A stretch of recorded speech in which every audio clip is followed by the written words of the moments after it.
How you doing, Martin? You good? Very good, mate. Yes, very good indeed. Yeah. Well, we kind of had this little chat the other day, didn't we, about Disney, Lucasfilm, and especially Indy 5. And so it really is it's kind of naturally progressed into doing this, isn't it? Because it needs to be spoken about, and especially Indy 5. I mean, have you heard all the news about that at the moment? I've seen some sort of initial reviews, initial reactions to it, and stuff like that. So yeah, there's definitely been some. But I guess, am I surprised by any of the things I've heard? Not really. I kind of No. guessed this was what it was because Indy 4 was also shocking as well. So Yeah. I could have had hope, but no, I think it's gone exactly where I thought it would. Well, so the first thing for me, right, this is how you know it's bad, right? Now, so with the last one, which was shocking, Steven Spielberg was still attached to it. No George Lucas, but Steven Spielberg was, right? This one, not even Spielberg wanted to know. You know this is a bad movie. The minute Spielberg's like, no, thank you. Like, that's not good, is it? Yeah, I mean, we're trying to latch on to stuff that needs to like I loved it. Of course, growing up, the indie movies 1, 2, 3 were brilliant. I loved all of them. I know some people didn't like as much The Last Crusade, but I thought The Last Crusade was fantastic as well. I Yeah, I like thought it all was great. three. Yeah. And I think, you know, we can just let things go. Like just have those movies there. They still work today just as well as they did then. 4, you knew Harrison Ford was well into his age at that point, and he wasn't going to have to keep doing these things. And the story for 4 was horrendous. So we should have just left it, or do what we'll probably come into this later on, a completely new indie character, architect, hunter, adventurer character, and just completely have it as a legacy thing that now you have this new thing now. Oh, But to yes. try and bring him back, I mean, how old's Harrison Ford now? Like in his 82, 80s? I think. 82, I think. Let me just double check. Well, I'm sure he Yeah. is. And you've really got to have a leap of faith to believe that he's jumping between cars, or like, because some of the footage I've seen, it was obviously it's CGI'd. Oh, yeah. But you've really got to, I mean, there's disbelief, and then there's, beyond the joke that he's diving between these mini cabs or whatever it is Oh, he's no, doing. he's 80. He's 80. 80. Well, Yeah. still, Well, I mean, if you remember it didn't look too good when you saw him doing it in the last film, and that was, what, 10 years ago? exactly. Yeah. So that says a lot, don't it? Yeah. Yeah. So if he was struggling to, I mean, you could see, like, at his age then, that his knees weren't great. In fact, I would argue that Harrison Ford's knees probably haven't been good for a long time. I thought he looked, in a lot of his older films, even the early, like, Indiana Jones films, Last Crusade, I think at times when you see him running around in that, he kind of looks like he's hobbling a bit, Yeah, So which you can kind of accept, because you're like, okay, well, yeah, he is an older guy and he's not going to be doing incredible stunts, but he can still be toughened. He can still be rugged and all those things, and still do heroic stuff that is more grounded. And even if they were to do later movies, then let him play the Sean Connery character. Let him play yes, the much older man, doesn't get into fights but has the brain, still has the smarts, still has the talk, and then let the other new characters have the fight scenes and the action scenes and all the rest of it. I thought Sean Connery as Harrison Ford dad in Last Crusade was brilliant. I thought it played that fantastically. So yeah. you could have just transitioned. Sean Connery is what makes that film, if I'm honest. Yeah, He's 100%. perfect in that. Yeah. But I mean, the thing is, I mean, if you look at, for example, Temple of Doom, Harrison Ford actually had a back injury during that, and between scenes, he was having to roll onto a mattress because of the pain he was in. So if you think about how bad he was, and that was then back in his prime, you've only got to think like, how's this going to look now? We know it's going to look horrendous. Yeah. So, I mean, at least it's probably definitely the last one. I assume there's not going to be an Indiana Jones 6. Well, I don't know, because if what I'm hearing's correct, I mean, don't get me wrong, right? I'd like to think from what I'm hearing that this is going to crash and burn and that no one's going to want to watch it, right? But when has that ever stopped Lucasfilm and Disney from pumping another one out? It hasn't, has it? You know, and judging by what I'm hearing and what's happening and what we suspected anyway, you know, there's this new shining star that's going to be taking his place, isn't there? So, I also don't know who it's aimed at, because my kids have got I've got kids from 18 down to 7. Exactly. They have no interest in seeing this movie because they don't really like I think most of them have seen the Indiana Jones films, but it hasn't been relevant for a long time for young people. That's right. So I don't think they're going to go and see it. Most of us old enough to have watched the original movies know this isn't a true sort of sequel to any of the movies from there. So none of us are bothered about going to see it. In fact, I'll probably wait for it to come out on Disney Plus or something. You know, I'm sure it'll be out for a couple of months. So I don't know who's going to go and see it at the cinema, and therefore it will probably bomb for that reason, because I don't know who it's aimed at, really. Well, it's kind of like Star Wars all over again, isn't it? Because I would argue that they had the similar problem with Star Wars, because with that, they brought it back at a time where all the kids wanted to watch Marvel. Yeah. You know, and they weren't interested in Star Wars. So as a result, all you had was the original fans and maybe a few new ones. But then what do? You go out your way to piss off the fans. So you lose all of them.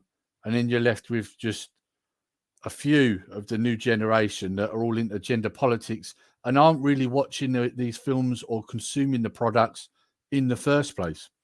You know, so I think that this is what you're going to have happen here with this one too. Yeah, because obviously I'm trying to get the names right. I don't know the last 3 as well, but The Force Awakens is obviously just this generation's New Hope, right? That's all it was. But the problem is, when New Hope came out in the 70s, was it 77? Yeah, 77. There wasn't anything like it. So like, people have got great fond memories of that movie from then and then throughout the years, because back then the Star Wars sequel, the start of the 3 original movies, there was nothing like it. Like, so you were in awe of it. And they've tried to recreate that now, when, you know, The Force Awakens is not. It doesn't feel special. It doesn't feel like it's it doesn't feel like it's done something that we hadn't already seen in millions of other movies. And not only that, we'd seen it done better. That's the other thing, though. Yeah, exactly. Yeah. So I don't think there's anyone now. Let's say if we were to go and ask a bunch of 18 to 25-year-olds, because when did Force Awakens come out? Like, that's 2015. 2015. So yeah, so let's say people were 10 when they went and saw it. So if we went and asked a bunch of 20-year-olds to 25-year-olds and said, like, give us the iconic movie of your younger years, I doubt Force Awakens would list. Where if you went and did exactly the same in the 80s and said to a bunch of 10, 15, 20-year-olds or the 90s, give us those iconic movies, I guarantee the Star Wars trilogy would be there, right? So that's the difference. I think I think sometimes it's okay to let things go or do something completely different. You know. Well, I'll tell you something else that's interesting about this is so especially with The Last Jedi, right? We all know as fans watching it, we know that film was terrible, right? But at the time, the audience were giving it poor reviews and the critics were giving it good reviews. And this was like a trend when it came to Disney and Lucasfilm. The critics almost like they were shilling for Disney, right? But if you look up this new Indiana Jones film, they're not doing it for this film. No. I had a look on Rotten Tomatoes, which admittedly is not always a reliable source for this sort of thing, but they're scoring under 50%. Yeah, that's bad, right? That's really bad. I mean, to me, I don't really care what critics say, because critics, it's their job. So they're probably going to be favorable, because if they write favorable reviews, they're going to get hired by more sort of outlets to keep writing things. So I don't, if my job was to write reviews on things, then I would probably write, I wouldn't maybe always tell terrible reviews. So you got to look at the audience, right? These are the people that are going there, and people that are going there that are then bothered enough to write a review on it. Now, of course, if someone's just writing a one-word review and just putting crap and giving it a 1 star, then I'll probably go, well, that's just someone who's a bit disgruntled. But if there's enough out there that people actually give really constructive feedback and reasons to why they didn't like it, then that's the people you got to listen to, because these are the people that are paying tickets, right? The critic didn't pay to go and see the movie. The critic got a free viewing to go and see that movie. But these are people that are putting their hand in the pockets in a time where money is precious, and are paying to see it. And if they're not, you got to listen. You got to go, okay, these are not this is not putting bums in seats in cinemas. We've got to do something, you know. So, well, the thing is, I mean, even that aside with the reviews. I should have pointed out, really, the reason there's reviews is because they lifted the embargo on it so that they could then show it at the Cannes movie festival, and so apparently people were talking during the film where they were bored. Like, there was a lot of talking in French, and at the end of the film there was a very lukewarm applause at the end of the film as well. I believe. I know Harrison Ford was there. I believe Kathleen Kennedy, or Devil Woman, as I like to call her, was there as well. It doesn't look like it got a very good reception. So, and this is her baby, let's not forget. I mean, if she doesn't get fired after this, right, she must know some really bad things about people in Hollywood for her to keep her job after this. How many failures can she be attached to? Seriously. The problem, I think, is that they heavily rely on nostalgia. So Dial of Destiny, as far as I understand it, is essentially going back and fixing things throughout the other movies, kind of like I don't know, retconning bits and pieces. I don't know what, but it relies on you knowing the other movies, knowing some of the scenes, knowing how they may have played out differently, and all this sort of stuff. Which is great if your audience is heavily nostalgic about. It's like I'll make a quick reference. It's like having Michael Keaton as Batman in Flash, right? That is only there. That is only there for people like me who love Michael Keaton as Batman. To someone, to my 10-year-old, 12-year-old, they couldn't give a monkeys that Michael Keaton's a Batman. You know, it doesn't mean anything to them. So, and if you do those, and the problem is, if you do those references in Indiana Jones, okay, you hooked me. Okay, great. I'm going to get to see little bits of the other movies, but then you're not actually paying homage to them. You're correcting them because so then you lose me. I'm like, oh man, you want back to see these things, and then you just crapped all over them. Like, why? Like, so you kind of, it's a double-edged sword. You might get me because of nostalgia, but don't forget I love that nostalgia. So please don't then go and mess with it, because then I'm going to hate it. So it's like, and also don't forget I'm on YouTube and I will tell everybody what you did. Well, yeah, I just think they want to hook us in through nostalgia because they know it works. Hey, we've both got rooms full of stuff because of nostalgia reasons. Well, look, I've got Bruce Lee but then if you right behind me. Exactly, but then if you then tarnish it, you're not going to keep me hooked. I might have come in because of nostalgia, but I'm leaving because of what you've done with it. So you know, it is a tricky one to play around with. If you're going to do it, do justice to it. As far as I'm hearing, the Michael Keaton Batman in Flash is very good. Like, you know, he does a great job as Batman, and you know, there's supposed to be lots of very good reviews coming out about him in the movie. You know, so that'd be really cool to see, because you know, he is Batman for me. You know, sorry, dry throat. That's all right. Just a side note there. First thing I did, right. So Chef sends me a message and says, "Oi Lee, did you know they've got McFarlane figures out of Batman from the Flash?" I was like, "Really?" So, and he's like, "One of them's unmasked." I was like, "Well, I don't want the unmasked," but he knows I'm a huge Batman fan, right? Yeah. So straight away, I'm looking. I'm on there, and they've got a 7-inch figure of him, which is fully posable. But they've also got a 12-inch of him, and that looks smart. Like, it really does. But at the same time, I'm like, yeah, I could get it, but the wife would probably kill me. Where am I going to put it? You know, it's like, but it's like you're saying, it's Michael Keaton Batman. You know, like. But anyway, we're going off on a tangent here. So yeah. But so bringing it back to Indy 5. So obviously, one of the things we should discuss is who's in it, namely his co-star. Obviously, rumours that are going around is that basically, mild spoilers here, people. Indy is really a guest in his own film. Once again, he's a broken, useless man. And there's a younger woman who's better, as per usual. And that would be in the form of that Phoebe Waller-Bridge is her name. Now, yeah, I don't know too much, but I know she did a series that my wife's really fond of. Is it called Fleabag? That's it, Fleabag. Yeah, I think that was very successful over here. I've seen bits of it.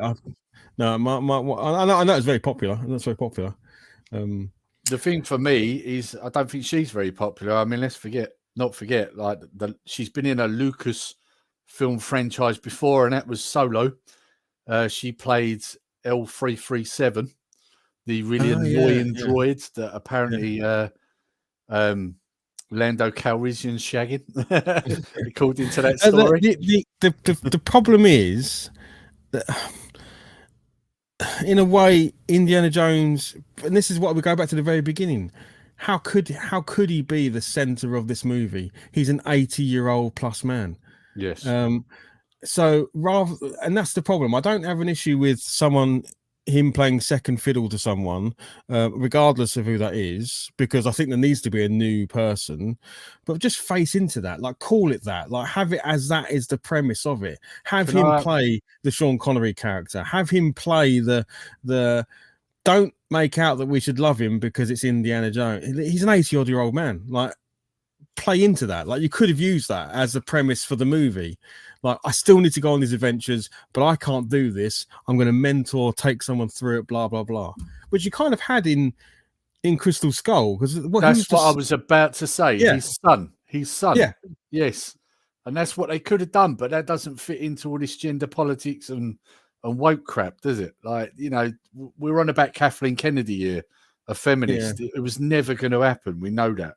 I mean, I don't care about the person and as in is it male or female or whatever it is. I care about this. I do care about the story. The problem is, I think people start with the gender side of things or the representation side of things, which I think should be there. I absolutely have no issue whatsoever with representation in movies, but I don't think that should be the beginning. I think the beginning of it should be, what's the story we're trying to tell? What's the adventure? What's the hook? What's the reason for this movie existing? And then we'll create some really cool characters, and then we'll find out who's best to be that character. Like, that's the way it should be done, not the opposite way around. Couldn't agree because more. Then you end up with the story being the weakest thing, and if the story is the weakest thing, no bugger's going to watch it. Absolutely. Regardless of what message you're trying to send. If the story is not there, I have no reason to go. Yeah, and I couldn't agree more. That is the problem. Like, this is the thing. They act like this diversity thing they do is a new thing, and it's not. It's been going on for years. It's just that before, the story came first. So let's see if this works. Right? Imagine A New Hope. Yeah. Where Luke is Leia and Leia is Luke. They swap those two characters around. Mm-hmm. I still think it'd be an amazing. Like, and it was, no, I am. It's his daughter, and then rather than so you just swap the two characters around. So they played. He's a prince in some city, and she is the sort of orphan being brought up by. I think it'd still be an amazing movie. It didn't matter. Yeah. It didn't matter that one was a man and one was a woman. They're both great characters with great story arcs and great, and the rest of the movie would play. It's like we'd be sitting in today going, Leia Skywalker was amazing throughout, like we did with Ripley and all the other characters that we loved from back in those days that were female characters. But the story was first. We love Star Wars because the story was the first thing they did, and then they put amazing characters in it, and then they sign people up to play those roles. But if you went back today and I swapped those two people around, I'd still think it was an amazing movie. Yeah. I mean, this is what I'm saying. They're trying to rewrite history and make out that they're the first people to do this. I mean, a good example, if you look at Discovery, they made a big thing about, number one, that she's a black female. Well, that's been done before in Star Trek. Like, Uhura, I always get her name wrong. Uhura, she was black. And back then, when they did it, that was a time when that was frowned upon, right? So they did it. It had already been done before. Then it was, oh yeah, but she's female and she's a captain. They'd already done that before. Janeway, right? Yeah, Janeway was brilliant. Yeah. And she was a good captain, a very strong female. Not everyone liked Voyager, but I think most people would argue that she was a good character and very strong woman. But again, story came first. Like, this is what I mean. They couldn't agree more with you. This is what they're losing these days. Absolutely. But that's the same regardless of anything, even male dominated movies. And again, I hate going into it because I generally don't care what people can play, whatever they want to play. They don't start with story first. So most of the stuff I've watched now, it doesn't land because I don't believe in what the mission is or what the objective is or what the underlying story is. It's weak, and I'm like, that's why I'm not interested. It isn't because I'm not seeing things in the movie that should be there. I'm just not hooked. I'm just not interested. It's just boring, Well, I watched the new Ant-Man and the Wasp, and it's just boring. It's just a boring movie. I'm not even going to bother with that. Well, not at this point, anyway. I've heard there's no threat. Like Kang doesn't. When I think about Thanos and Kang, Kang is the new Thanos. He's the new big threat for this kind of era of Marvel. Well, he was. Well, he was. Yeah, but they're not even in the same league. Like they're not even. I haven't seen anything that makes me go crikey. Like Thanos in that whole run of Marvel movies, I think was one of the best characters in it. I could understand where he was coming from. His view it was an extremist view, but his view was to save the galaxy. I need to. We're using all the resources in the galaxy. We're doomed. So if I halve the population of the galaxy, we go on for twice as long. It's a ridiculous, but you can understand why a madman, that's what he was a madman tyrant. You can understand why that's what he was. And can I just add something there though? That's what makes a good villain though, Martin. The fact that you don't agree with him, but you get what he's saying, you understand where he's coming from. And so his motivations to do what he did, even when he essentially sacrifices his daughter for the soul stone and does all the things he does, you're like, man, he is committed to what he's doing and he will do it. And that's why I found like Infinity War, when he snaps his fingers at the end, I did not see that coming. Like I always assume these movies have they get there just in time. They're just about to save the universe. It never happens. And when he genuinely in the cinema, I watched this in the cinema, and he snaps his fingers and you start seeing Marvel superheroes dying and people I was like, oh my gosh, this is actually the bad guy's going to win. This is insane. I'll be honest, I knew that was going to happen because of the comics. So but I knew it happened in the comics, but I didn't know if they would actually do it on screen because you were killing Spider-Man. We actually watched Spider-Man die and stuff like that, and that's like, ooh, that was pretty heavy for children and the audience to go and see. But man, that was impactful, right? That was like huge. I mean, I know we all knew, of course, they're going to come back, and of course they're going to win the day and all that sort of stuff, but we haven't had a moment like that in any movie since, right? Since Empire Strikes Back, I'd say. Yeah. That's the last time you had a film end with a shocker like that. I would, and I thought they were going to do it. Yeah, I thought they were going to do it, and I wish they had, because I'd love to see this play out. I thought Scarlet Witch was going to be the next big bad, and they ended up just chickening out and not doing it. She's easily the most powerful person in the MCU. It would have been amazing, right? She could have been. Forget Kang. If Scarlet Witch had been the next big bad for this series of movies, I think it would have been amazing. Because she could have also, you could have reversed it and had her bring in the mutants rather than destroy them, because they obviously need to find a way to bring mutants into the universe. Yeah, because they've already said that's happening. And obviously, they now own X-Men, don't they? Again, that's why. Exactly. Yeah. We know from the House of M that she actually, she destroys all mutants by saying no more mutants. Well, we could have played on that a little bit and made her bring in mutants somehow. Maybe she created a variant. But I think her being the big bad would have been amazing. And then look at that as a female character, we'd have all been like, whoa, this. But this is the problem, isn't it? Those because of these little like agendas they've got. If you notice that the bad guy's always got to be a man.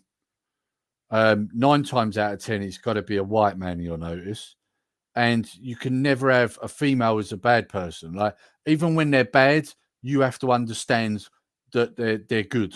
Like you know, they've done it even with her. Like so, this is what I mean. Like for some reason, when they write a female bad character, they've always got to put it in. Oh yeah, but she's doing this because of this, and you need to understand that. And it's like no, you know. Yeah, well, I mean, They always have to it redeem them. yeah, it gets seen through very quickly, doesn't it? Because everyone's got flaws. Everyone should strive to be better. And unfortunately, the moment you remove the struggle, and again, male or female character, whatever, the moment you remove the failures we all have, and the struggle that we all go through, we become unbelievable. Right? Yes. You know, if we're friends, and if I believed you weren't going through stuff in your life and your life was perfect, I'd kind of go, oh, well, whatever, But our struggles, our failures, our growth is what makes us interesting. And if you remove all of that, and you're a character or a person that's perfect from day one, well, then where's the interest? Where's the excitement? Where's the journey? And that's what's they've happened. And it is unfortunate, obviously, and it does seem to be a lot of time that is with female characters that race don't need to have it, because they could have great stories. Look at the heroes from our younger age. Look at let's look at Aliens and look at the journey that Ripley goes on. Ripley, by the end of it, is a kick-ass individual. She didn't start off like that. She had to go through some shit to get there, Sarah Connor's another good example. Sarah Connor, Sarah Connor's literally like, what's her job? I think she's like, she works in a restaurant in the first one. Yeah, she does. She works in a cafe, doesn't she? Exactly. Yeah. So she is a waitress in a cafe, and by the end of it, she's helping lead the resistance, or creates the resistance against the machine army. Like it's like. And she doesn't do it by just turning up one day and being amazing. In that entire first movie, she is a waitress and lucks her way through a lot of things, and obviously has Carl Reese to look after her, sort of thing. And by the end of it, she's badass, right? But of course, you can't have that in modern films now, because you can't have a man looking after a woman, because that's not right.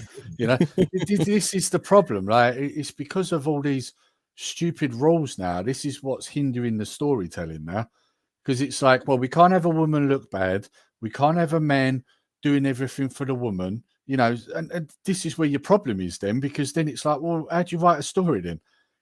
Ultimately in every story you're going to have an alpha and a beta. That always happens in every story. So how are you going to get around that? Or a comedian and a straight man, or a sort of action star and a newbie or something like that, or something. The what do they call but anyway, you're going to have that. You need that relationship, right? Of sort of the strong and the weak, or the funny and the serious, or whatever it is, because that makes great chemistry between those individuals, right? And I mean, you hit the nail on the head when you was talking about Kang a minute ago, because what I find interesting about him is that they keep wanting to pick people for actual roles that are like them roles. Well, they nailed it with Kang, didn't they? Because according to the press, he's assaulting people, so they actually wanted a villain. They've got a villain in real life. So, I don't know. Same as you. I haven't watched it, but I've heard a lot of people say he's not a convincing bad guy at all. In fact, I heard that the bad guy in Guardians 3 is actually more believable and better than Kang, and that they should have used that. I mean, the Guardians 3 is one of those rare movies where at the moment it's actually a really good movie. It somehow makes you care about a raccoon. It does really well, because you do genuinely you might well up a little bit through that story of essentially a CGI character. But again, it gives everybody a reason. So there's every type of person in that movie, and it gives everyone a story, it gives everyone a reason, it gives everyone a bit of an arc. The only one is Gamora, I guess, to me. I know it's the new Gamora, because it's obviously the original Gamora's dead, and this is her, but she seems to be not Gone even close backwards. to the character she was at the end of Infinity War. You know, it's like Yeah. something's happened there that they don't quite explain. She's fully like against the Guardians. I mean, she does come around a little bit in the movie, but you know, she's now family with the Ravagers. That's Well, where I she I has guess lines. that kind of makes sense because if you look at the original story, obviously she's still doing stuff for Thanos all the way through in the original story, but this Yeah, Gamora, they've pulled her into the future, so she's lost a massive chunk of time where she was with Thanos. yeah. So I But guess you this don't is, end up warming to her in any way. She's very aggressive throughout the movie. You know, but she's that very would make sense because she hasn't spent that period of yeah. time where, Maybe you're right. You're you know, right. she was seeing that what Thanos was doing was wrong, whereas she's missed that because Yeah, she's pulled into the future. I think that kind of makes sense actually thinking yeah. about it. But everyone, but the movie, I would definitely recommend people seeing that. If it hasn't been many good Marvel movies for me for some time, No, you're right. this is definitely a good one. You know, It's an I don't know anomaly, what. isn't it? I don't know why. I don't know why. I don't know if it's a thing, but all Marvel bosses or evil guys seem to be purple. That seems to be a thing. Yeah, yeah, Thanos yeah. was purple. Kang's purple. This guy who's called I want to say like I what's forgot he his name called? now. I know it. Is it the Master something? I forget his name now. Yeah, the master. It's not a creator, but he's like Hang on, I will he check it. evolves creatures through technology and stuff, and tries to make the perfect beings and stuff like that. But they all wear purple because even who was the guy? Who was the bad guy in the first Guardians? He had the big hammer. Oh God, starts with an R, doesn't it? I can't think of his name. Ronan. Ronan. Was it Ronan? Yeah. He was purple as well. So they seem to have a thing about bad guys wearing purple. And actually, man, I can now think of even more. The witch from what's her name? Abigail? The witch Sorry, from the Scarlet Witch TV program. She wore purple. Bad guys in purple seems to be a thing anyway for Disney. That seems to be right. basically from now on. Anytime you see someone in purple, assume they're a bad guy. He's called the High Evolutionary. That's his That's name. it, High Evolution. I knew it had something to do with creation or evolution. It was something like that. But yeah, he plays actually. He does it. He does the role well. Again, like mad, but has reasons. He's trying to do something. He can question the reasons and what and how is he doing it. But Yeah. ultimately, he's trying to create the perfect society, right? And unfortunately, his way of getting there is by experimentation and killing and all the rest of it. So, but his objective is still quite understandable. And they have a good. I mean, he's not a superhero. He's not a super villain. Like he's not end. You know, he's not a Thanos type end of universe type individual. So he's appropriately sized for the Guardians of the Galaxy to deal with. But yeah, I think it's a good film. You know, the only thing they maybe overdo is the music. Like, Yeah. I've heard they that. really double down on you will like music from this era, and they even go up to 2000s, which again is a bit weird because where did that character get? He didn't go back to Earth to get more music. So the whole reason why he's got music from the 70s and 80s is because his mum makes the mixtape, right? And then in the second movie, he opens a gift that has a second mixtape in it, again with that music. Well, now he's got like I think, doesn't someone give him a Zune, an MP3 player at one point as well? Which is funny Yeah, because he does. In one of them, he does get that. I Yeah. think in the second one he gets given a Zune because his tape deck gets destroyed or something, and he gets a. But now he's able to play music right up to the 2000s, and it's like, okay, that seems a bit odd. But they really play a lot of music. Like you will I was like just the thinking, didn't they go back to Earth though during Infinity War and that? I suppose they would have done, wouldn't they? when he obviously had time to upload some new music to his. Yeah, I think that's probably how they'd get around that. Yeah. So But I think it's a good. And again, all types of characters in there, but it works because the story's there. You believe the characters. No one's perfect. Everyone has flaws. Everyone goes on a bit of a curve, and you're invested. And again, that's why I think it works. It's not actually a difficult formula. We don't believe in perfect beings, perfect people. We don't invest in that. So stop showing us people that don't need to learn. But I mean, again, in Ant-Man, his daughter in the course of a summer term, like a summer holiday. So what's that in the UK? Like 6-7 weeks.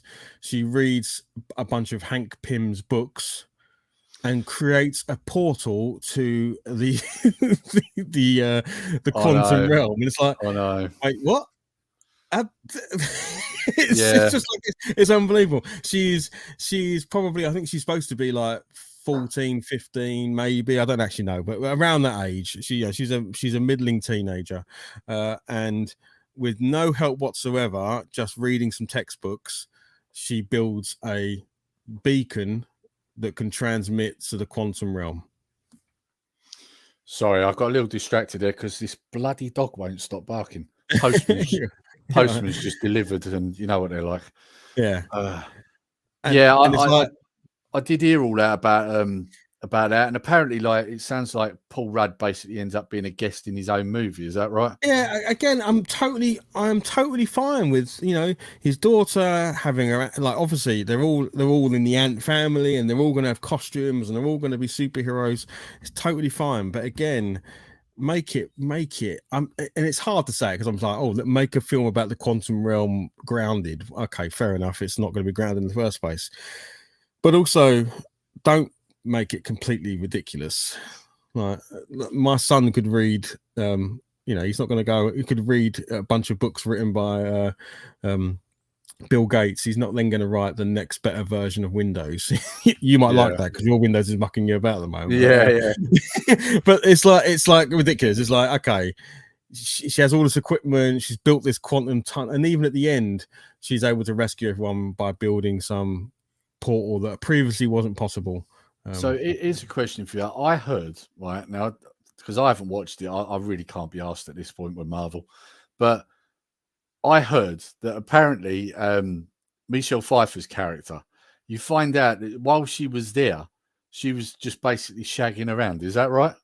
I think it says in the movie she had needs. Right. So what I find funny about that is if you watch anything else at the moment during these woke times, if a man does that, he's a pig, he's the devil, kill him, you know. But if a woman does it, oh, well, that's fine then. Like, you know, because she's a strong female independent woman. That's fine. I mean, I think the joke they're trying to make, the problem is you can't tell if it's a statement or actually meant as a joke. I think the joke they tried to land was that Michael Douglas and Michelle Pfeiffer. Who is it? It's Sharon Stone. No, who is it? Who's playing? No, it's Michelle Pfeiffer, isn't it? Yeah. Michelle Pfeiffer is Michael Douglas, right? That's who plays. Yeah, it's Michael Douglas, yeah. That their two characters obviously were separated by 30 years because that's how long she was in the quantum realm for. So then they kind of make a joke of, oh, you had relationships. She actually has a relationship with Bill Murray's character, which is quite funny. They're trying to say, oh, we were apart for 30 years and she had needs. And then he tries to make a statement that he had needs as well. And I think that's what they were trying to make a joke at. But the problem is everyone sort of goes, oh, they kind of make leaps to maybe what you're thinking of. Oh, well, they're just saying it's okay for one to do it and one not to do it because her bit's said very loudly and his bit's very said under his breath sort of thing. So it doesn't land as a joke. I actually think she does do well in the game, in the movie. It obviously focuses more on her and her relationship within the universe because she ultimately helps Kang in the early days. Like, Kang comes crashing through into the quantum realm and doesn't quite know what's going on. She stumbles across him, and then they sort of, like, in the very early days, help set him up as this kind of character. And then she leaves because she can see where he's going. And I think she sees something happens where she sees a future version of him and is like, oh crap, who's this Kang the Conqueror person? And that's when she decides to separate. So again, done in the right way can be really good, but they miss the point. And Kang doesn't ever feel like a threat. I mean, he literally has a fist fight with Ant-Man at the end. Not a magical superpower fist fight. I mean a brawl, like a bar fight. And you're like, Thanos was stronger than the Hulk. Like, he knocked the Hulk around.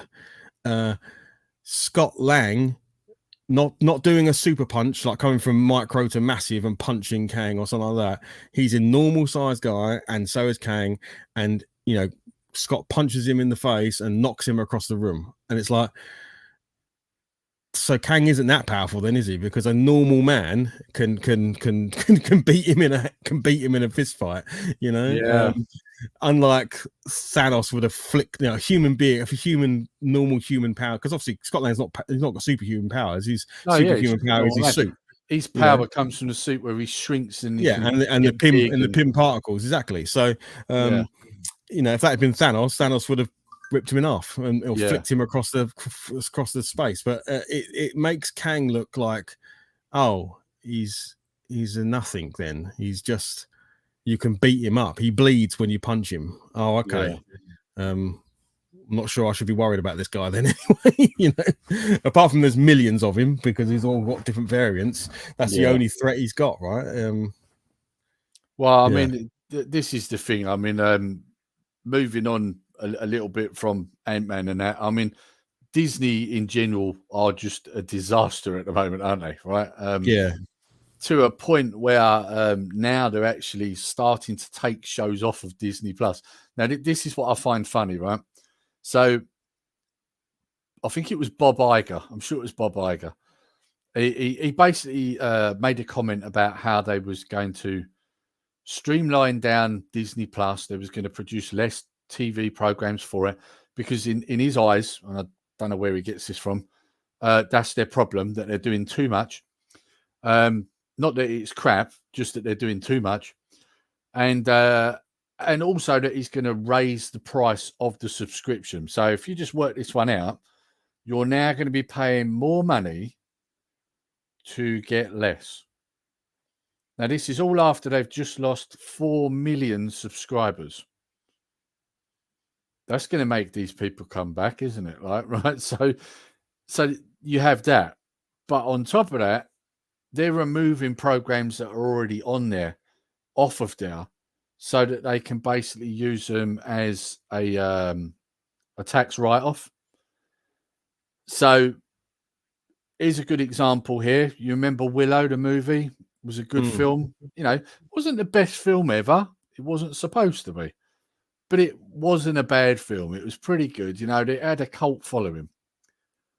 But then they done this show, the evil corporation that is Disney did this show where they basically made the main character look useless, second fiddle, women are better.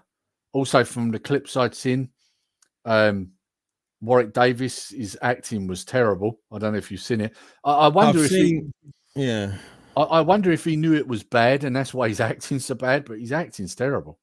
Yeah, I've seen a couple of episodes of it. And again, it wasn't, there was nothing to care. Like I just wasn't invested. Like I actually like the movie as just I thought, hopefully not removing the movie from Disney Plus. If they're removing the TV series, I don't think anyone will care. But I think the movie, it's just a TV series. Yeah, the movie is a cult. It is a classic. People do love it. It has got a bit of a cult following, like some things do. But it is just a fantasy romp, right? It is just switch your brain off, have a good time, watch this movie, and it's good. And obviously Val Kilmer was brilliant in it and all the rest of it. So it is that. But the TV show, it threw like 7 or 8 characters together, so you didn't get time to care about any of them. Like, and that gives none of them a backstory. They just all go together, and then they're going off to rescue. I think is it Alora Danning is the name of the baby from the first one. I think it might be that.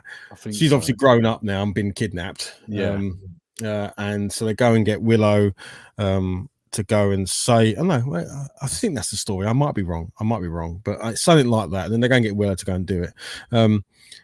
But again, well, what I don't understand, right? This is what I heard.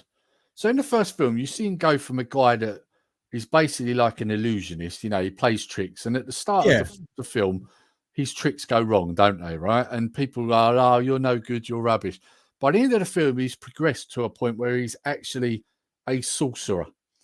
Right? This is what he is at the end of that film. Well, he now kind of does that. He's still the clever thing is at the end of the movie, he actually does do a very basic illusion to make the baby disappear, and he actually tricks the witch into essentially killing herself. Essentially, so it still Well, I has mean, the he still does do some spells, but he's still not like a great wizard or anything. He's still like just bumbling through and just about getting by, sort of thing.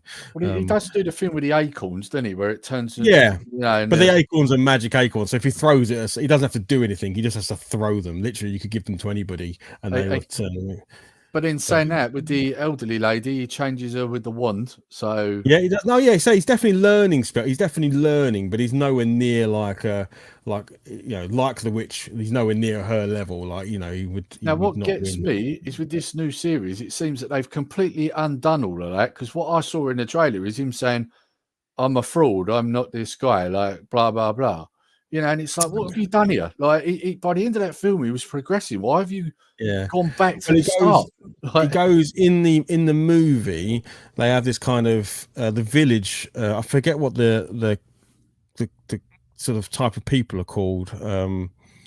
But anyway, in the village that he lives in, they have this kind of high wizard, and every year they choose an apprentice for a little scheme that they do, that's and right. he fails. And then after the end, well, I think at the end of that movie, they insinuate that he's now the apprentice for the high wizard. So by the time the TV series comes around, he's gone through that apprenticeship, and he's now the high wizard of the town. Mm, But even then, it's a town of like, it's a very simple town. It's not like his status of high wizard is probably overcooking what he can actually do. I don't yeah, think he's that capable as an actual wizard. But I gave up with it because I just found myself 3 episodes in or 4 episodes in, not really giving two hoots, and the acting was poor, the action was poor, the CGI was poor. There was nothing about it that made me go, oh, this is I mean, the original film, which is probably 30 years older, yeah. felt higher quality, and I bet if you looked at how much that series cost to make and how much that movie cost to make, my guess is the series was a lot more expensive. Yeah. What I want to know, do you hear the word peck a lot? Because you remember that's the insult they all use on Yeah, him in no, the I don't, film, isn't it? because obviously the guy calls, obviously Val Kilmer calls him that, and the other character who dies calls him that. So Yeah. yeah, I don't think I heard them call him Peck at any point. You know it won't be in there because it's Disney and Peck. Although you never get told what it means, it's quite clear that they're calling him Peck because he's small. Yeah. So you know that that's not going to be in Disney stuff, Yeah, but it's got nothing. It's got nothing in it. Again, I remove all of the worries about, is it modern audiences, is it representational? There's just no, the story just isn't there. I don't give a monkeys about the characters. So why would I be invested? Why the story's not there? You haven't got the growth. Yeah, it just doesn't. It just didn't work for it. Certainly. It may be better. I don't know. It may have had a fantastic end to it, but you lost me in the first 3 episodes. So what's the point? Well, I mean, I watch a channel called Disparu, right? Now he's probably the only person on earth that actually continued to watch it. He reviewed every episode, and every time I watched one of his rants, if you like, because it was like a rant when he was talking about it, it's like, my God, this sounds horrific. Like, and obviously when he does his videos, he shows like clips of the film. And there was, or should I say, the TV series, and there was bits where, like, I mean, I never thought I'd ever say this about Warwick Davis. I like Warwick Davis. I think he's good in most stuff, but my God, he sounded like he was reading the lines as he's saying them. Yeah. Like there was no heart or emotion behind any of it. Like you could have put a robot there, and the same amount of emotion would have come from it. Yeah, it seemed terrible. But I do think that might be because look at Mark Hamill in the last 3 Star Wars, or certainly the last 2 Star Wars movies. He also seemed like he couldn't be bothered, because I don't think he believed in his character. He didn't the fact that when he gets given his lightsaber, he throws it over his shoulder and all this sort of stuff. We know he didn't like that. That's not Luke Skywalker. That is not what Luke Skywalker. But I think they seem to think, if we're going to bring back a character, that character should now be disgruntled and hate themselves and all this sort of stuff, because they've done it with so many characters now. And it's like, you're just, and that's what I mean. You hook me in through nostalgia. You know, I loved Willow, I loved Star Wars, so you hook me in by And bringing then back you these get the old middle characters, finger. and then you tarnish that character by making them feel like nothing that they were. You know, again, it doesn't matter if they're male or female or, you know, whatever. They don't feel like the character they were, and I'm now like, oh, then I don't care about this. Well, the other problem you have also is that they hire people that a lot of the time haven't even watched what's come before. That's the other problem. Yeah. So they don't even know what they're doing anyway. You know, Yeah. I mean, there was loads of examples of that during the Star Wars, Disney Star Wars films. You know, where people were like, "Oh, well, you know, did you watch it?" No, I haven't. It's like, what are you doing this film for then? Like, you know. Well, that's the thing about the Ant-Man movie. You have to have seen the Loki movies, the Loki series, to know a bit about what's going on in that. So, I mean, it is a good example of what I'm talking about here. This is an actor for The Acolyte, right? Very short clip. Watch this. I mean, the best parts about Star Wars is there is no good or evil. Seriously? Like, have you watched any of the Star Wars films? You're about to be in a Star Wars TV series, and the first thing you come out with at a convention is I mean, that is good or evil. That is a head slap moment. I'm surprised you Yeah. didn't hear the whole audience just go like, Because like the whole point of Star Wars is good versus evil. That's the entire point. It's called the light and the dark. It's the dark side and the light side.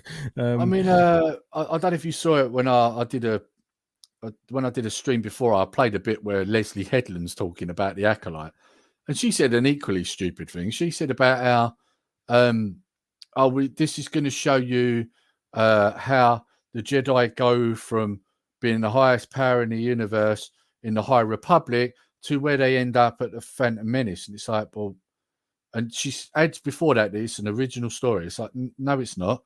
You're doing the prequels again. Like, Yeah. you know, like, and then it was like, and we're going to see how the dark side goes from this to and it's like, hang on, you did that as well. Anakin to Vader. Hello, you've already done this. Like, have you watched the prequels? Like, if you want to see the fall of the Jedi Order, watch the first 3 movies. Yeah. If you want to see the rise of the Sith, watch the first 3 movies. Yeah. So when you watch this Acolyte, when it comes out, you are basically going to see a worse version of the prequels. That's what's going to happen. I mean, the problem for me now is the 9 movies have stopped being a Luke. They're not a Skywalker movie. To me, they are a Sidious movie. They are all about the rise and fall of Darth Sidious, right? Like, well, I mean, this if you is look what's at all interesting, 9 films. When you watch the original 3, it was like, oh, it's all about Luke. But then when the prequels come out, it's like, oh, hang on, it's all about Anakin and Vader. Yeah. But now, like you say, now when you watch it, it's like, well, actually, it's about Palpatine, isn't it? Exactly. Like, that's what I think. I think to me, those 9 movies are the rise and fall of Darth Sidious, Palpatine. You know, they might as well have called it the Palpatine saga. Yeah. Yeah, it is, and maybe that's true, because actually, isn't Rey Palpatine's granddaughter? So yeah, if she continues on, it's still going to be about Palpatine, because and in fact, a lot of people actually nicknamed the film that were taking the mick when it came out. They nicknamed it The Rise of Palpatine. So you know, people have already done this to a certain degree. But... And I don't massively have an issue with that, because I think Palpatine as a character is a cool, like that whole, he starts off as a politician, you know, he's still a Sith. I'd love to see I'd love to see the prequels, you know, tell me how Sidious got to where he is, from obviously him growing up, because it's obviously you get to see the bit with Darth Plagueis and that whole story happen. I assume that's what happened, because obviously he talks about it. But well, there's a book. But it was made Legends, unfortunately. But okay, so in the book, you find out that Plagueis was actually still around during the events of Phantom Menace. Now, here's the interesting thing, right? Is that there's a rule of 2, isn't there, with Sith? Yeah. So you're probably thinking at this point, well, hang on, how has he got Darth Maul then? Well, that's because number 1, he's not really seen so much as a Sith, but more as an assassin. Number 2, Plagueis don't know about him. Okay. And during the events of the Phantom Menace, Palpatine kills him in his sleep. So so that's the story behind all of that, in a nutshell. But they made it Legends, so it's now actually not canon. Yeah, So like I said before, I'd love to see a Mace Windu spin-off, like his early years. I think I would like to see because the 9 movies for me are all about this rise and fall of Palpatine. I'd love to see the early years of what did he do? What did he get up to? How did he become as powerful as he is? Blah blah blah. That story I think would be good. I don't think I need to see what happens now because I've kind of done that. I don't need to see later movies, like they're done for me, frankly. Well, see, my problem with all of this, right? I mean, there's a few things that they really got wrong that we already know.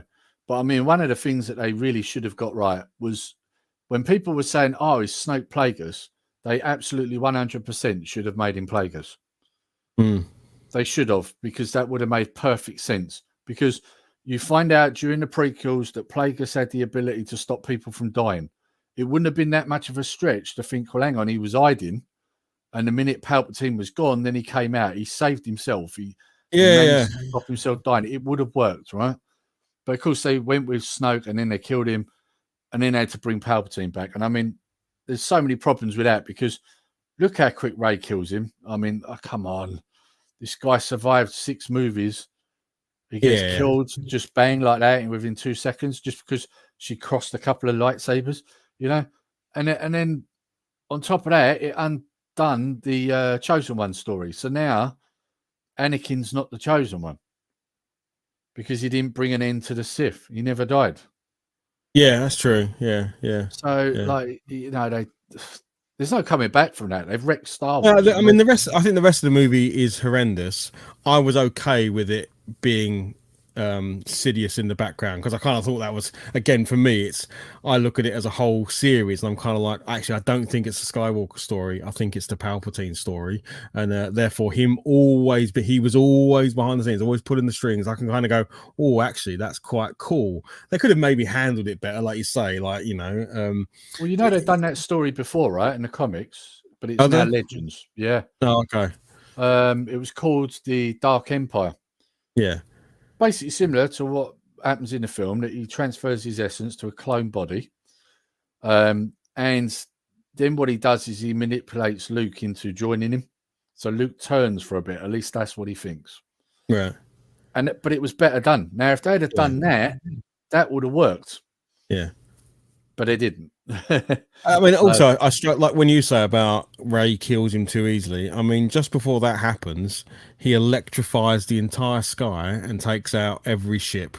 So he's obviously god levels of dark force, which is I might be able to say it's a bit extreme, but okay, fair enough. But then he does get taken out by a single person with 2 lightsabers, who's kind of like, and I'm like, surely he'd have been smarter. Like he would have had ways to protect himself or ways to do things. Of course. He is, and I would have been okay with him also then escaping. Maybe once he saw the because what's he call it, when he sort of draws power from both of them and he kind of it's not a divergence in the force, but it's a twinning of the force or something like that. I don't know. Oh, was it they call him oh Christ, I can't remember what it's called now. But yeah, they're like a joint thing, almost like yin and yang, aren't they? Yin and yang, and he draws their energy and starts to restore himself. A dynamo or something like that. Something like that, yeah. He basically starts to restore himself from it, which again I can be totally on board with that, sucking their life force out and drawing it into himself. But then I'd love to have seen him escape or something like that, or you just don't know. You know, it's the classic hit. There's an explosion, you don't actually see him die, therefore. In movie lore is if you don't see someone die, they're never dead.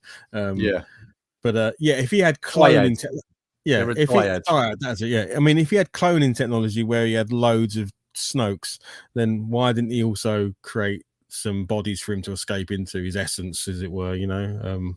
So this is the thing in the comics. It was done better because he'd already got clone bodies. They were actually in tanks, and he transferred himself straight to them. Yeah. And the difference was he wasn't like wasting away with each clone. They were perfected. So he was essentially a younger version of himself. So, that's what they should have done. That would have worked better because then he would have been more of a threat because now you're dealing with a younger version of him that's God level powerful. Yeah, exactly. Yeah. Yeah. I mean, again, fantastic baddie too. If you are going to do a 10, 11, 12, you've still got this end boss level threat that you've got to deal with. See, it still would have caused a problem with the Chosen One, and I'll tell you why. of course, because when them comics were done, the prequels weren't done. Yeah. So you didn't have a Chosen One, so it didn't matter, you know? Yeah. No, I mean, that's still an issue. But then you have that with you had that with the Matrix movies, right? I mean, Neo was the one until he was no longer the one, you know. Oh God, I haven't even watched that film. I have no interest in watching that. I would suggest you don't. Well, I mean, given your worries of the sort of how things I'll are tell you handled. why I'm not watching it, because I know what really went on now. There was a fallout between the studio and I believe the person who wrote it. So basically, they purposely sabotaged it. Yeah. That's what that was. Because I got told that there's a lot of vibes in that film that they're having a dig at the studio, and that's the point of it. Yeah, it's just again, I wish, and the problem is these things make money. So as long as things make money, they'll keep making them. So the Matrix, let's face it, the Matrix should have stopped after one film. The other two, it gets weaker every single one. Two's okay, 2's okay, 3 is terrible. They should have stopped, but they made money, so they kept making them. And I think they don't have an insight. An end sort of how are we going to close this down, so it doesn't, like, you can have all the complaints about Marvel you like. The fact is they made 24 movies work and they had an ending that that ends, and Endgame works, right? It has got problems, but it's an end to that. With others, they're not thinking about where they're going to end, so they undo Matrix 4. That's right. Yeah, Matrix 4 undoes a lot of the stuff that was done in the other movies. And now you're like, this doesn't make any sense, guys. This doesn't end. They don't care, though. And the thing you set out for, a bit like with Luke's, a bit like Anakin being the chosen one, Neo, his name spells one. He is the one. He's almost he's not the one by the end. It's like, oh, okay, then the other things were pointless. Then what's the point, and so you haven't got those masterminds behind these series, whether it's a TV series. You see it all the time with TV series, but with movies, you haven't got that person who's kind of almost behind it going, I know we're going to do all these things, but this is where we're going to end up, guys. This is the end, right? So whatever we do in between, absolutely, like we can have tangents, we can do all this, but this is the end. This is what it must equal. And that Marvel series of, I think it was 24 movies, I think, between Iron Man 1 and Endgame. I think it's like 24 or something like that. I don't know, but it's 10 years, isn't it? But it weaves, there's definitely tangents, it goes on and stuff, but it weaves itself all the way to that end. Yeah. And I think that's what it's missing. There's no one's got that vision to say, we're going to do a thing here, but it's going to lead to this. Well, I mean, at the end of the day, what it's come down to is, like we were saying at the beginning, it's now become all about the message. And this is what Critical Drinker says all the time. He even has a thing that comes up and his voice echoes and he goes, the message. And he's right. That's what it is. It is all about the message. It's not about a story now. Before it was a story, then you work a message into it. Like we're not like against these sort of things. When we was a kid and we watched He-Man, there was always a little message at the end, always listen to your mum when she tells you not to go too far from the house, because there's, there was always a message, wasn't there? And we didn't mind that. But the difference was that came after the story. The story was planned first and you worked the message into the story. Not now. I can quite happily tell you, I watched He-Man and I watched She-Ra, and why? Because they were both great characters and they had good stories, and I watched both the cartoons. I didn't feel like I was wrong for doing either of those things. I enjoyed them both for what they were. You can't watch it now. It's toxic masculinity. You can't watch it.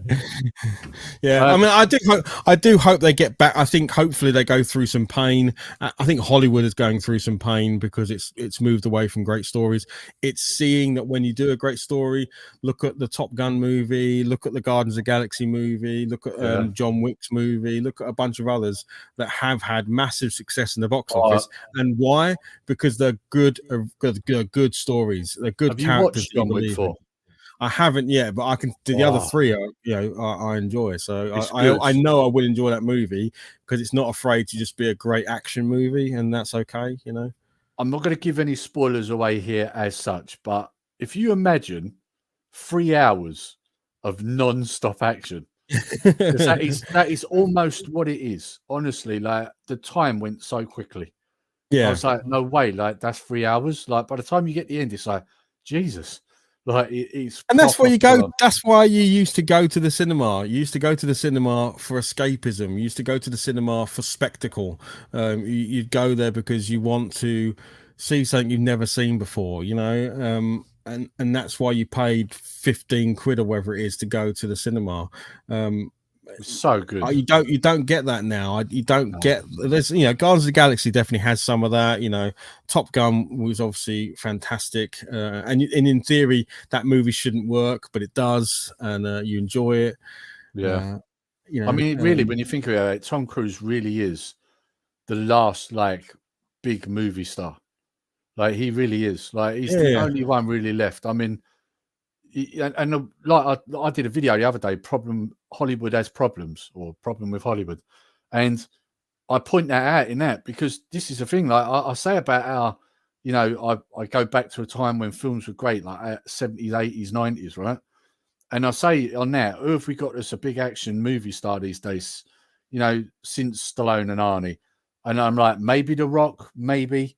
And then I'd say, I know what you're all thinking. You're thinking Tom Cruise, but he's the same decade. Yeah. And that says a lot, doesn't it? He's the same decade as Stallone and Arnold. Yeah, I mean, even when you think about, maybe Jason Statham, but even he's getting, even he's older, or these films are all B movies these days as well. Like, yeah, there isn't many that I think of.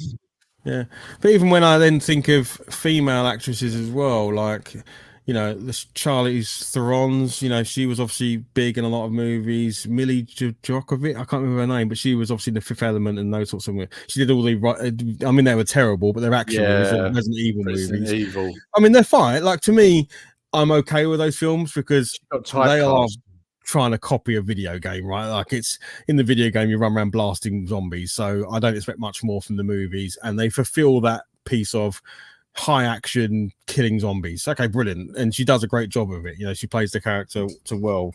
But there's not even there aren't just superstars just don't exist anymore. I don't know why. They just don't know. I am very aware of time because I know you don't have long. Do you have long enough to discuss about the Galactic Star Cruise? Are you all right for a bit? Yeah, we could do another 5-10 minutes, Yeah. My dog's trying to bust in 1 sec. Oh yeah, you're having dog trouble as well. Come on. Scratches on the door and doesn't want to come in, so never mind. Sounds about right. It's like my dog; she barks her head off, but then doesn't want to come near. Yeah.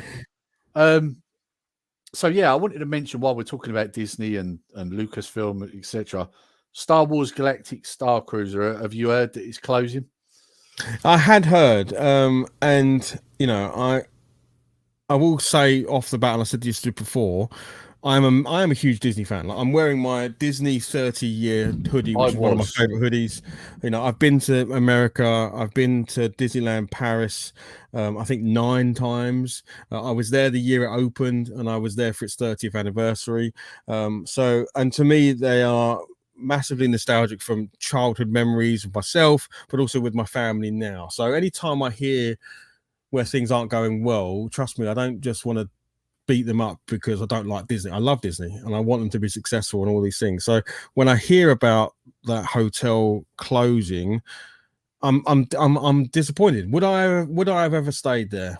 I don't know. If it's £1,000 a night, I think morally, even if I could afford it, yeah, if I can afford it, morally, I might have an issue. It did go down in price, but initially it was $6,000 per night. That's that's insane. So even if that's just morally, that's me. That's wrong. I believe it's only been open a year, so to have something open and fail in a year, man, you got it wrong.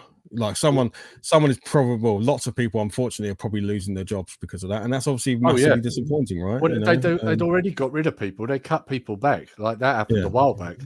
I mean, just to give you an idea of a figure here, the reason they've closed it is so they can basically do a $300 million tax write-off. Yeah. $300 million. So basically, it's cheaper for them to write it off on tax than if they keep it open. Yeah. That's insane.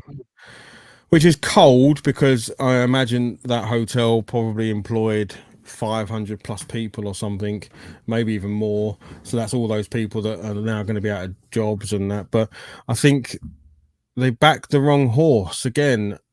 Does Star Wars have the grab?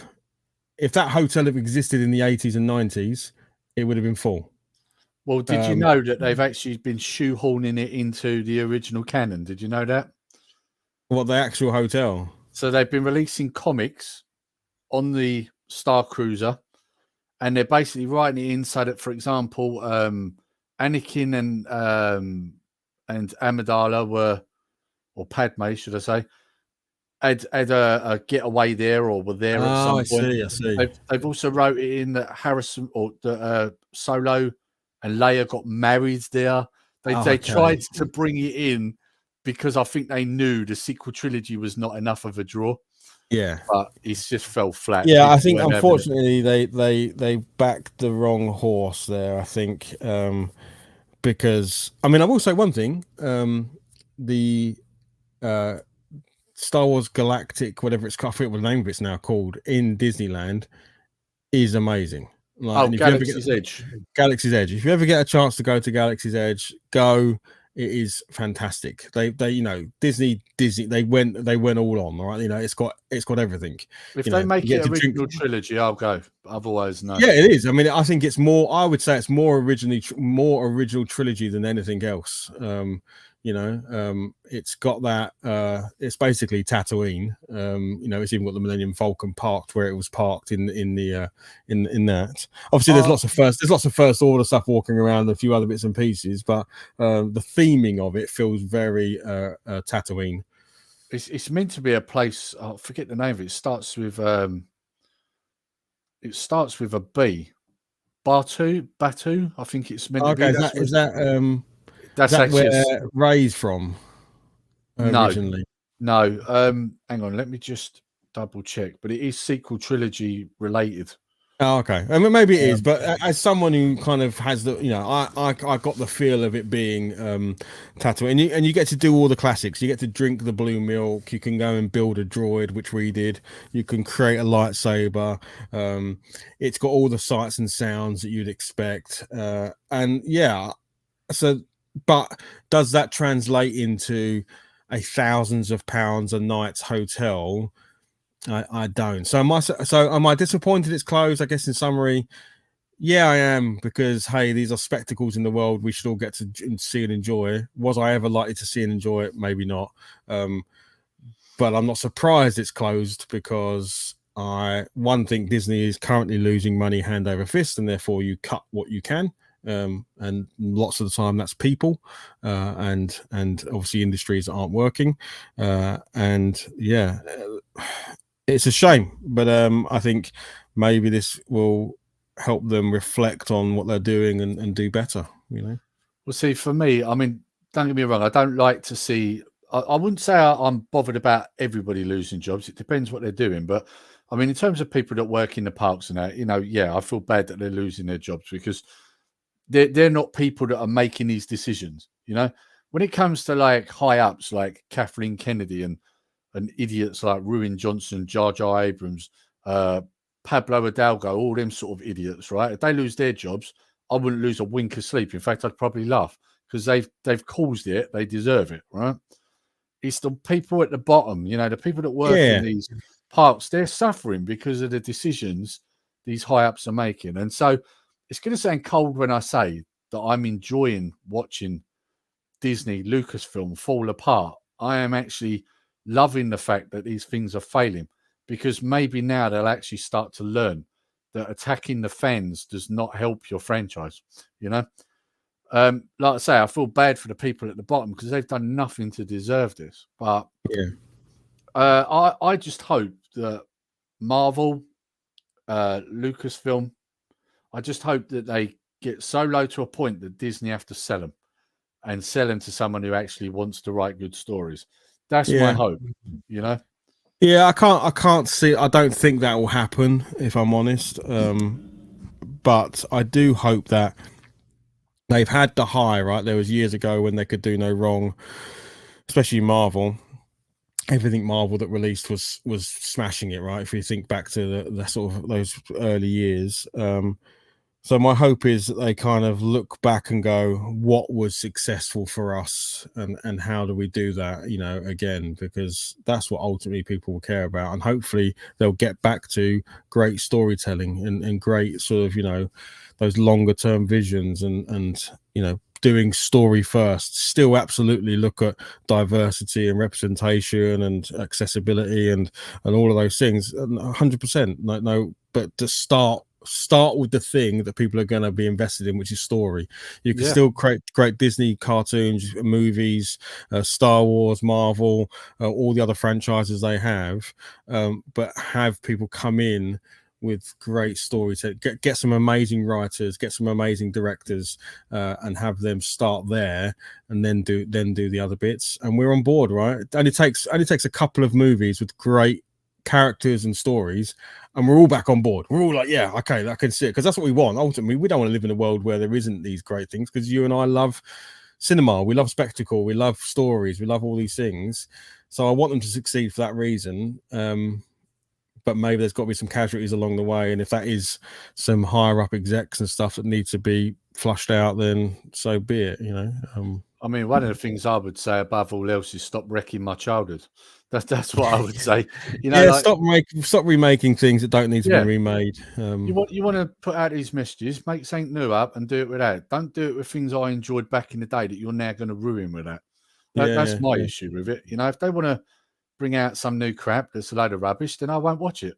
But when you keep, like you were saying earlier, you're hooking me in with, oh, we're doing Indy or we're doing Star Wars, and then you completely mess that up.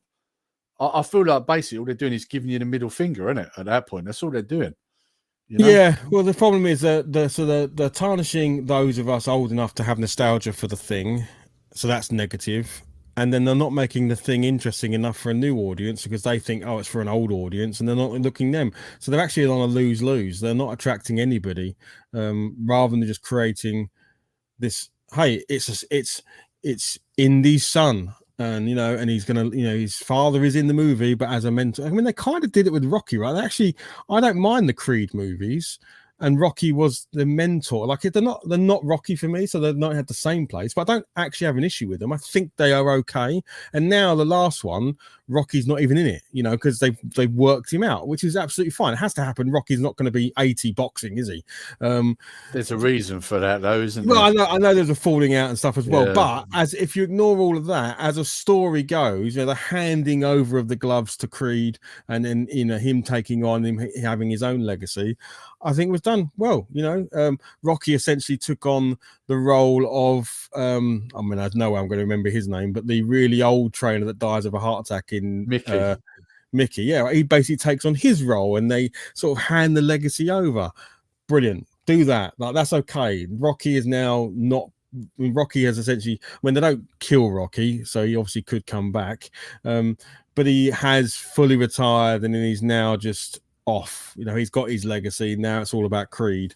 You could do that. Indiana Jones, you could do that. You know, the thing for me, right? Speaking of Creed, I mean, I would not say I hate the Creed films, because I don't. Right?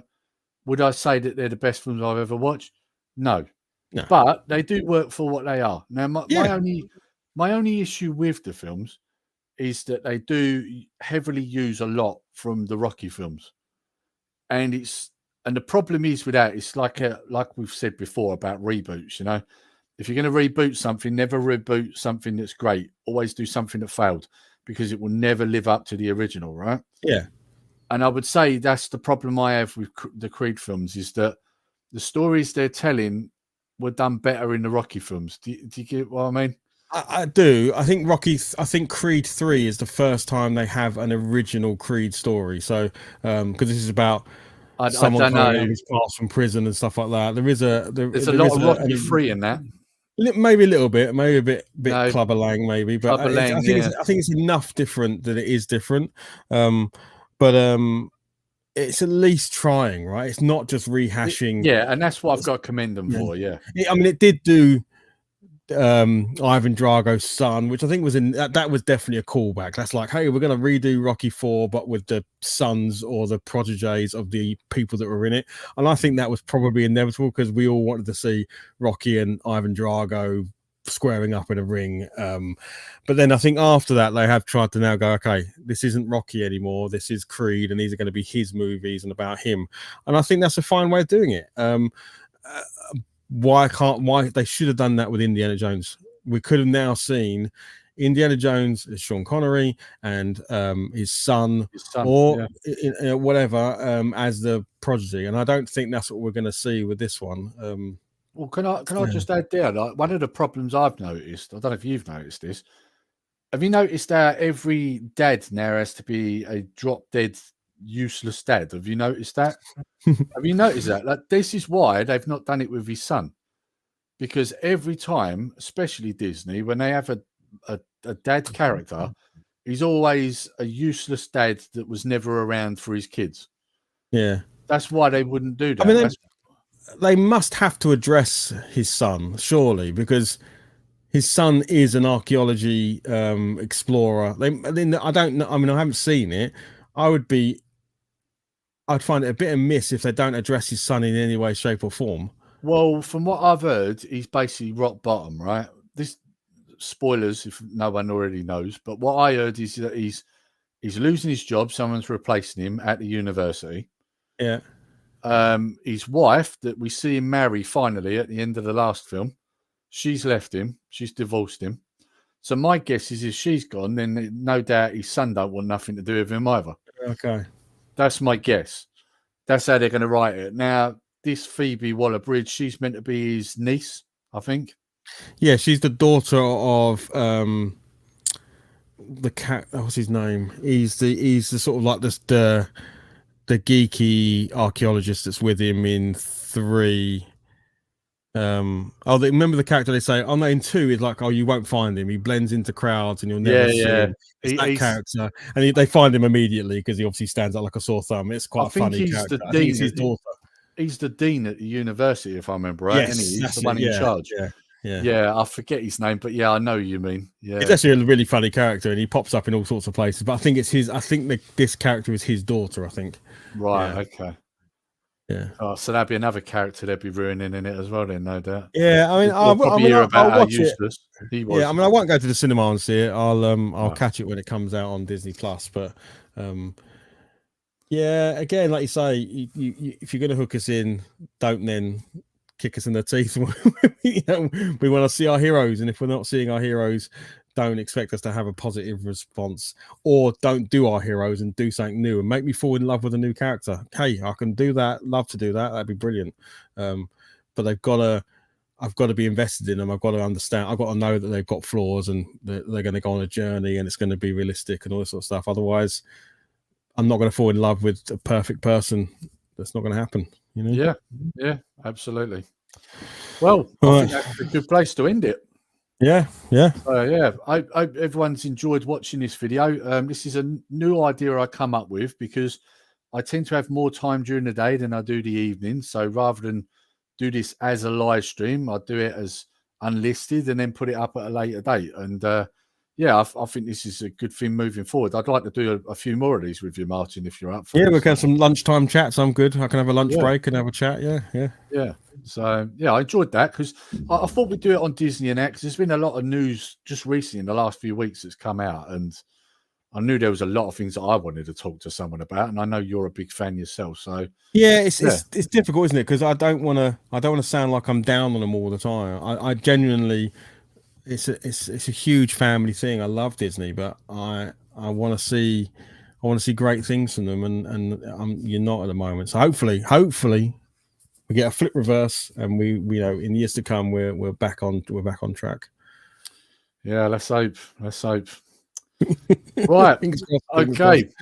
I think we'll leave it there. Hope everyone's enjoyed this, and until next time, see you later. See ya.